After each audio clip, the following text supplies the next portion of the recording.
ചൂടുകാലം വല്ലാതെ കഷ്ടപ്പെടുത്തുന്നുണ്ടോ? കർക്കിടകത്തിൽ ദേഹരക്ഷ ചെയ്യുന്ന അതേ തീവ്രതയിൽ തന്നെ ചൂടുകാലത്തും നമ്മൾ പ്രത്യേകം കരുതലുകൾ ചെയ്യേണ്ടതുണ്ട്. എന്നാൽ എല്ലാവർക്കും ഒരേപോലെ ഒരേ ഇന്റൻസിറ്റിയിൽ ചൂട് അസഹ്യമായി എന്ന് വരില്ല. ഓരോരുത്തർക്കും ഓരോ ബോഡി നേച്ചറാണ്. പിത്തപ്രകൃതത്തിലുള്ളവർ എന്നാൽ ശരീരത്തിൽ കൂടുതൽ ചൂട് വരികയും അതുകൊണ്ട് അസ്വസ്ഥതയുണ്ടാകുന്ന ഒരു പ്രകൃതവുമാണെങ്കിൽ അവർ പ്രത്യേകം ശ്രദ്ധിക്കേണ്ടതുണ്ട്.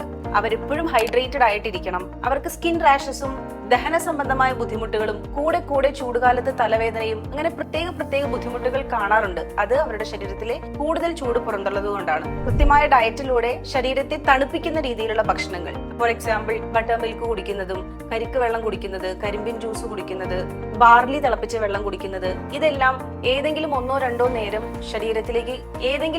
നേരം കഴിക്കുകയാണെങ്കിൽ ചൂടിനെ ഒന്ന് ബാലൻസ് ചെയ്യാൻ പറ്റും.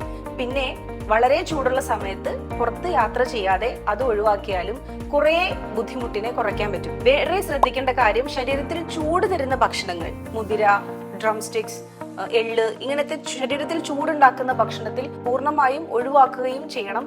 ഈ കാറ്റഗറിയിലുള്ള വ്യക്തികൾ ചെയ്തു നോക്കൂ, ഉപകാരപ്പെടും.